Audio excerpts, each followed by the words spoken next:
ಇವತ್ತು ನಮ್ಮಲ್ಲಿ ಎಲ್ಲ ಇರುತ್ತೆ, ಎಜುಕೇಷನ್ ಇರುತ್ತೆ, ನಾವು ಎಲ್ಲದರಲ್ಲೂ ಟಾಪು. ಆದರೆ ಎದುರುಗಡೆ ಇರುವಂಥ ವ್ಯಕ್ತಿ ಜೊತೆ ಹೇಗೆ ಮಾತಾಡಬೇಕು ಅಂತಲೇ ಗೊತ್ತಿಲ್ಲ. ಮೊನ್ನೆ ನ್ಯೂಸ್ ನೋಡ್ತಾ ಇದ್ದೆ, ಪುನೀತ್ ರಾಜ್ಕುಮಾರ್ ಅವರ ಪಾಠವನ್ನು ಮಕ್ಕಳಿಗೆ ಹಾಕ್ತಾರೆ ಅಂತ. ಖುಷಿ ಆಯಿತು ನನಗೆ, ಯಾಕಂದರೆ ಆ ಮನುಷ್ಯ ಇರುವಾಗ ಮಾಡಿದಂತಹ ಒಳ್ಳೆ ಕೆಲಸಗಳು ಜಗತ್ತಿಗೆ ಗೊತ್ತಾಗಲಿಲ್ಲ, ಆದರೆ ಹೋದ ಮೇಲೆ ಜಗತ್ತಿಗೆ ಗೊತ್ತಾಯಿತು.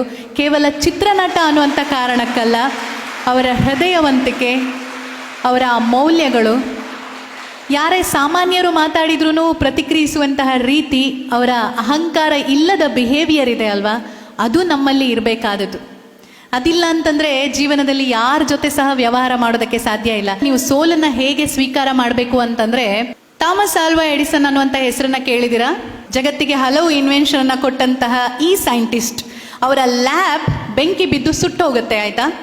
ಸುಟ್ಟೋಗುವಾಗ ಇವರು ತನ್ನ ವೈಫನ್ನು ಕರೆದು, ನೋಡು ಬೆಂಕಿ ಹೇಗೆ ಉರಿತಾ ಇದೆ ನೋಡು ಅಂತ.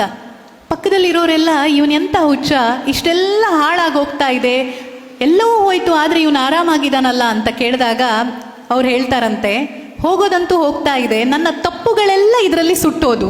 ಏನು ಹೇಳಿ? ನಾನು ಇದುವರೆಗೆ ಮಾಡಿದಂಥ ಮಿಸ್ಟೇಕ್ಸ್ ಎಲ್ಲ ಈ ಬೆಂಕಿಯಲ್ಲಿ ಸುಟ್ಟೋದ್ವು.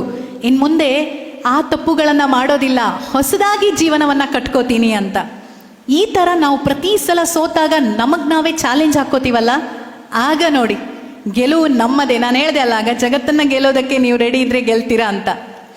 ದಿ ಆಲ್ಕೆಮಿಸ್ಟ್ ಅಂತ ಒಂದು ಬುಕ್ ಇದೆ, ಆಯಿತಾ? ಜಗತ್ತಿನಲ್ಲಿ ಅತ್ಯಂತ ಹೆಚ್ಚು ಮಾರಾಟವಾದಂಥ ಪುಸ್ತಕಗಳಲ್ಲಿ ಇದು ಒಂದು.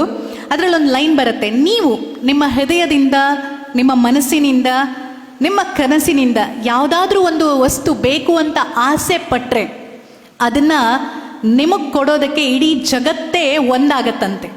ಇವತ್ತು ನೀವು ಇಲ್ಲಿದ್ದೀರಿ ಅಂತಂದರೆ ಇದು ನಿಮ್ಮ ಒಂದಾನೊಂದು ಕಾಲದ ಕನಸು, ಇಲ್ಲ ನಿಮ್ಮ ತಂದೆ ತಾಯಿಗಳ ಕನಸಾಗಿರುತ್ತೆ. ಅಂದರೆ ಆ ಥರದೊಂದು ಕನಸು ನಮ್ಮ ಜೀವನದಲ್ಲಿ ಇರಬೇಕು ಅನ್ನುವಂಥದ್ದು. ಆಗ ಯೂನಿವರ್ಸ್ ಸಪೋರ್ಟ್ ಮಾಡುತ್ತೆ. ಅದಕ್ಕೋಸ್ಕರನೇ ನಾನು ಹೇಳಿದ್ದು, ಯಾವಾಗಲೂ ಪಾಸಿಟಿವೇ ಥಿಂಕ್ ಮಾಡಿ. ಆಗೋದಿಲ್ಲ ಅನ್ನೋದಕ್ಕಿಂತ ಆಗುತ್ತೆ, ನಾನು ಗೆದ್ದೇ ಗೆಲ್ತೀನಿ, ನನ್ನಿಂದ ಇದು ಸಾಧ್ಯ ಅಂತ ನೀವು ಹೊರಟ್ರೆ ನಿಮ್ಮನ್ನು ತಡೆಯೋದಕ್ಕೆ ಜಗತ್ತಿನ ಯಾವ ಶಕ್ತಿಗಳಿಗೂ ಕೂಡ ಸಾಧ್ಯ ಇಲ್ಲ. ನಾನೀಗ ನಿಮ್ಮ ಹತ್ರ ಜಗತ್ತನ್ನು ಗೆಲ್ಲೋದಕ್ಕಾಗತ್ತಾ ನಿಮಗೆ ಅಂತ ಕೇಳಿದ್ರೆ ನಿಮ್ಮ ಉತ್ತರ ಏನಿರುತ್ತೆ? ಎಸ್. ತುಂಬ ಸ್ಟ್ರಾಂಗ್ ಇದ್ದೀರಾ ನೀವು.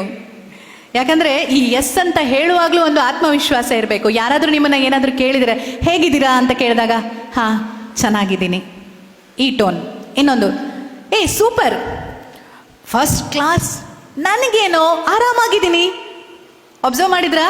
ಸ್ಟಾರ್ಟಿಂಗಲ್ಲಿ ಹೀಗಿತ್ತು, ಆಮೇಲೆ ಹೀಗಾಯಿತು, ಆಮೇಲೆ ಹೀಗಾಯಿತು, ಆಮೇಲೆ ಹೀಗಾಯಿತು.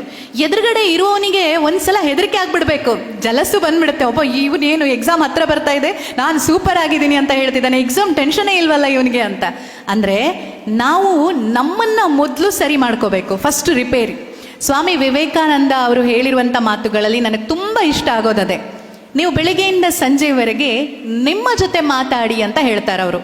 ಒಂದು ಸ್ವಲ್ಪ ಹೊತ್ತು ನಿಮಗೆ ಟೈಮ್ ಕೊಡಿ. ನಿಮಗೆ ನೀವು ಟೈಮ್ ಕೊಡಲಿಲ್ಲ ಅಂದರೆ ಜಗತ್ತಿನ ಒಬ್ಬ ಎಕ್ಸಲೆಂಟ್ ವ್ಯಕ್ತಿಯ ಜೊತೆಯಲ್ಲಿ ಮಾತಾಡುವಂತಹ ಅವಕಾಶವನ್ನು ನೀವು ಮಿಸ್ ಮಾಡಿಕೊಂಡ ಹಾಗೆ ಅಂತ ಹೇಳ್ತಾರೆ. ಅಂದರೆ ಯೋಚನೆ ಮಾಡಿ, ಜಗತ್ತಿನ ಎಕ್ಸಲೆಂಟ್ ವ್ಯಕ್ತಿ ಯಾರು? ನಾವೇ. ಮೊದಲು ನಮ್ಮ ಮೈಂಡ್ ವಾಯ್ಸ್ ಕೇಳಬೇಕು, ಅದೇನು ಹೇಳುತ್ತೆ ಅಂತ. ನೀವು ಗುರಿಯನ್ನು ಡಿಸೈಡ್ ಮಾಡುವಾಗಲೂ ಹಾಗೆ, ಓಕೆ ನೀವೇನೋ ಆಗಬೇಕು ಅಂತ 5 ವರ್ಷ ಆದಮೇಲೆ ನೀವೇನಾಗಬೇಕು ಅಂತ ಬರೆದಿದ್ದೀರಲ್ಲ, ಅದನ್ನು ನಿಮ್ಮ ಮನಸ್ಸು ಏನು ಹೇಳ್ತಾ ಇದೆ?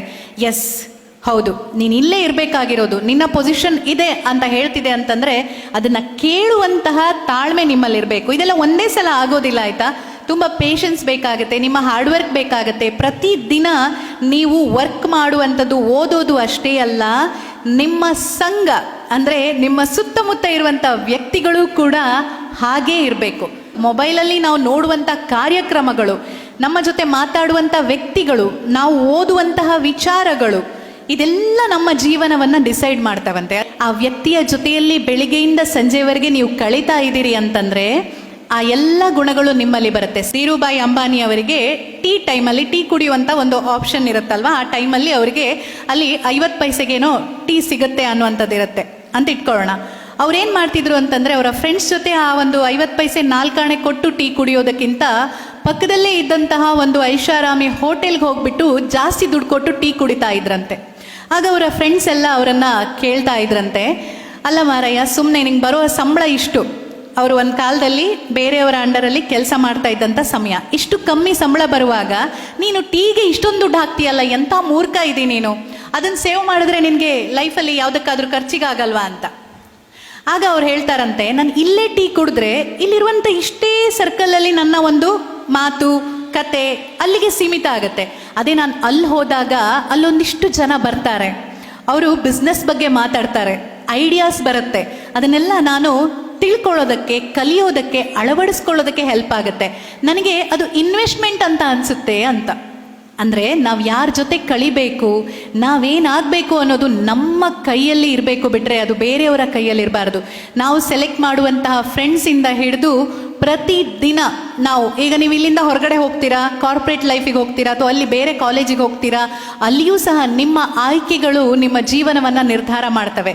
ಯಾಕಂದರೆ ನಾವು ಯಾರ ಜೊತೆ ಇರ್ತೀವೋ ಅವ್ರು ನಮ್ಮನ್ನು ಇನ್ಫ್ಲುಯೆನ್ಸ್ ಮಾಡುವಂಥದ್ದು ಹೆಚ್ಚೇ ಇರುತ್ತೆ, ನಮ್ಮನ್ನು ಸೆಳ್ಕೊಂಡು ಬಿಡ್ತಾರೆ ಅವರು. ಹಾಗಾಗಿಯೇ ನಾನು ಹೇಳ್ತಾ ಇರೋದು, ಯಾವಾಗಲೂ ಆ ಆಯ್ಕೆ ಅನ್ನುವಂಥದ್ದನ್ನು ಚೆನ್ನಾಗಿ ಮಾಡಿ. ನಿಮ್ಮ ಗುರಿ ಅನ್ನುವಂಥದ್ದು ಆ ವಿಷಯದಲ್ಲಿ ಜಾಗ್ರತೆಯಿಂದ ಇರಲಿ. ಜೀವನ ಅಂತಂದರೆ ಇಷ್ಟೇ ಆಗಿಬಿಟ್ಟಿದೆ, ಓದು, ಒಂದೊಳ್ಳೆ ಜಾಬು, ಲಕ್ಷಗಟ್ಟಲೆ ಸ್ಯಾಲ್ರಿ, ಓಡಾಟ ಮಾಡೋದಕ್ಕೆ ಕಾರು, ಐಷಾರಾಮಿ ಬಂಗಲೆ, ಒಂದಿಷ್ಟು ಆಸ್ತಿ ಪಾಸ್ತಿ, ಒಂದು ಮನೆ ಅಲ್ದಿದ್ರೆ 10 ಮನೆ ತಗೋ. ಇಷ್ಟೇನಾ ಲೈಫು? ಇಷ್ಟೇನಾ? ನಮಗೆ ನಾವೇ ಪ್ರಶ್ನೆ ಹಾಕ್ಕೊಂಡ್ರೆ ಇದರಿಂದ ಆಚೆ ಇನ್ನೂ ಏನೋ ಇರಬೇಕಲ್ವ ಮನುಷ್ಯನಿಗೆ ತುಡಿತ. ಅದಕ್ಕೆ ಹೇಳೋದು, ಸಕ್ಸಸ್ ಅಂತಂದರೆ ಒಂದು ಸ್ಟಾಪ್ ಅಲ್ಲ, ಅದು ನಿಲ್ದಾಣ ಅಲ್ಲ, ಅದು ನಿರಂತರವಾಗಿ ಸಾಕ್ತಾ ಇರಬೇಕು. ಒಂದು ಆ್ಯಕ್ಟರ್ ಒಂದು ಮೂವಿ ಹಿಟ್ಟಾಯಿತು ಅಂತ ಜೀವಮಾನ ಪರ್ಯಂತ ಅದೊಂದೇ ಮೂವಿ ಜೊತೆ ಅವನು ಬದುಕೋದಕ್ಕೆ ಆಗೋದಿಲ್ಲ. ಇನ್ನೊಬ್ಬ ಯಾರೋ ಬರ್ತಾನೆ ಮತ್ತೆ ಇನ್ನೊಂದು ಹಿಟ್ ಕೊಡೋದಕ್ಕೆ, ಇವನು ಅವನ ಜೊತೆ ಹೋರಾಟ ಮಾಡಲೇಬೇಕು. ನೀವು ಸೋಲನ್ನು ಹೇಗೆ ಸ್ವೀಕಾರ ಮಾಡಬೇಕು ಅಂತಂದರೆ, ಇವತ್ತು ನಮ್ಮಲ್ಲಿ ಎಲ್ಲ ಇರುತ್ತೆ, ಎಜುಕೇಷನ್ ಇರುತ್ತೆ, ನಾವು ಎಲ್ಲದರಲ್ಲೂ ಟಾಪು, ಆದರೆ ಎದುರುಗಡೆ ಇರುವಂಥ ವ್ಯಕ್ತಿ ಜೊತೆ ಹೇಗೆ ಮಾತಾಡಬೇಕು ಅಂತಲೇ ಗೊತ್ತಿಲ್ಲ. ನಿಮ್ಮಲ್ಲಿ ಎಷ್ಟೋ ಜನ ಮುಂದೆ ಡಾಕ್ಟರ್ ಆಗಲಿಕ್ಕಿದ್ದೀರಾ, ಆ್ಯಂಡ್ ಖಂಡಿತ ಆಗಬೇಕು, ನಿಮ್ಮ ಕನಸು ನನಸಾಗಲಿ. ಆದರೆ ನಾನು ಬಯಸ್ತೀನಿ ನೀವು ಯಾವ ಥರ ಡಾಕ್ಟರ್ ಆಗಬೇಕು ಅನ್ನೋದನ್ನು. ಹೇಗೆ ಅಂತಂದರೆ, ಹಿಂದಿನ ಕಾಲದಲ್ಲಿ ಡಾಕ್ಟ್ರು ಹೋದಾಗ ಅವರ ಕಾಯಿಲೆಯನ್ನು ವಿಚಾರಿಸೋದ್ರ ಜೊತೆಗೆ ಒಂದಿಷ್ಟು ಪ್ರಶ್ನೆ ಕೇಳ್ತಾ ಇದ್ರಂತೆ, ಬೆಳಿಗ್ಗೆ ಏನು ತಿನ್ಕೊಂಡು ಬಂದೆ ಅಂತ. ಅವಾಗೆಲ್ಲ ಈ ರಾಗಿ ಅಂಬಲಿ, ಗಂಜಿ, ಅಥವಾ ಏನು ತುಂಬ ಕಷ್ಟದ ಮನೆಗಳಲ್ಲಿ ಏನು ಮಾಡ್ತಾ ಇದ್ರು ಅನ್ನೋದು ಡಾಕ್ಟರ್ಸ್ಗೆ ಗೊತ್ತಿರ್ತಾ ಇತ್ತು. ಅವ್ರು ಹೇಳ್ತಾ ಇದ್ರು, ಆ ಪೇಷಂಟು, ನಾನು ಇದನ್ನು ತಿನ್ಕೊಂಡು ಬಂದೆ ಅಂತ. ಇಡ್ಲಿ ತಿನ್ಕೊಂಡು ಬಂದೆ, ಸಾಂಬಾರು ತಿನ್ಕೊಂಡು ಬಂದೆ, ವಡ ತಿನ್ಕೊಂಡು ಬಂದೆ ಅಂದರೆ ಪರವಾಗಿಲ್ಲ, ಇವನು ನನ್ನ ಫೀ ಕೊಡ್ಬೋದು ಅಂತ. ಅದೇ ಇಲ್ಲ, ಬೆಳಿಗ್ಗೆ ಮನೇಲಿ ಏನೂ ಇರಲಿಲ್ಲ, ಅಥವಾ ಬೆಳಿಗ್ಗೆ ಅಂಬಲಿ ಕುಡ್ಕೊಂಡು ಬಂದೆ ಅಂತ ಹೇಳಿದ್ರೆ ಡಾಕ್ಟ್ರಿಗೆ ಗೊತ್ತಾಗ್ಬಿಡ್ತಾ ಇತ್ತು ಅವನಿಗೆ ಕಷ್ಟ ಇದೆ ಅನ್ನೋದನ್ನು. ಅದರ ಆಧಾರದ ಮೇಲೆ ಅವನ ಫೀಯನ್ನು ಡಿಸೈಡ್ ಮಾಡ್ತಾ ಇದ್ರಂತೆ. ಅಂದರೆ ಸಾಮಾಜಿಕವಾಗಿ ಒಬ್ಬ ಡಾಕ್ಟರ್ ಆಗೋದಷ್ಟೇ ಅಲ್ಲ, ನನ್ನ ಜವಾಬ್ದಾರಿ ಕೂಡ ಇದೆ ಅಂತ. ಕೇವಲ ಸಮಾಜ ಸೇವೆಯೇ ಜೀವನವೂ ಅಲ್ಲ, ಎಟ್ ದ ಸೇಮ್ ಟೈಮ್ ಸಮಾಜಕ್ಕೂ ಒಂದಿಷ್ಟು ವಾಪಸ್ ಕೊಡದೇ ಇದ್ದರೆ ಅದು ಜೀವನವೂ ಅಲ್ಲ. ಇನ್ನು ಯಾವುದಾದ್ರೂ ಡಾಕ್ಟರ್ ಹತ್ರ ಒಬ್ಬ ಪೇಷಂಟ್ ಹೋದರೆ ಹೇಗಿರಬೇಕು ಅಂತಂದರೆ, ಅವನು ಹೋಗುವಾಗ ನಗುಮುಖದಿಂದ ಖುಷಿಯಲ್ಲಿ ಹೋಗಬೇಕಂತೆ, ಬರುವಾಗ ಭಾರವನ್ನು ಹೊತ್ತು ಬಂದಿರ್ತಾನೆ, ಏನೋ ಕಾಯಿಲೆ ಇದೆ, ಏನೋ ಟೆನ್ಷನ್ನು. ನಿಮಗೆ ಗೊತ್ತಿದೆ ಇಲ್ವೋ ಗೊತ್ತಿಲ್ಲ, ಮನುಷ್ಯನಿಗೆ 70% ಕಾಯಿಲೆ ಬರೋದು. ಇನ್ನು ಆಯಿತು, ಎಜುಕೇಷನ್ ಅಂತಂದರೆ ಇಷ್ಟೆಲ್ಲ ನಾವು ಮಾಡಿದ್ವಿ, ನಮ್ಮ ಹೋರಾಟ ಇದೆಲ್ಲ ನಡೀತು. ಅದಾದ ಮೇಲೆ ಜೀವನ ಅಂತ ಒಂದು ಬರುತ್ತೆ, ಅದನ್ನು ನೀವು ಇಲ್ಲಿಂದನೇ ಶುರು ಮಾಡಬೇಕು, ಅದೇ ಮೌಲ್ಯಗಳು. ಸ್ವಾಮಿ ವಿವೇಕಾನಂದ ಅವರು ಇವತ್ತಿಗೂ ಕೂಡ ನಮಗೆ ಪ್ರಸ್ತುತ. ಯಾಕೆ ಅಂತಂದರೆ ಅವರು ನಮಗೆ ಹೇಳಿಕೊಟ್ಟಂತಹ ಅದೆಷ್ಟೋ ಜೀವನ ಮೌಲ್ಯಗಳು ಹೀಗೆ ನಡಿಬೇಕು. ಅವರು ಒಂದು ಮಾತು ಹೇಳ್ತಾರೆ, ಯುವ ಶಕ್ತಿ ಮನಸ್ಸು ಮಾಡಿದ್ರೆ ಏನು ಬೇಕಾದರೂ ಮಾಡ್ಬೋದು ಅಂತ. ಮುಂದಿನ ಭಾರತ ನಿಮ್ಮ ಕೈಯಲ್ಲೇ ಇದೆ, ಏನು ಮಾಡ್ತೀರಿ ಅನ್ನೋದು ನಿಮಗೆ ಬಿಟ್ಟಿದ್ದು ಅಂತಂದಮೇಲೆ ಒಂದು ಛಲ ಬೇಕಲ್ವಾ.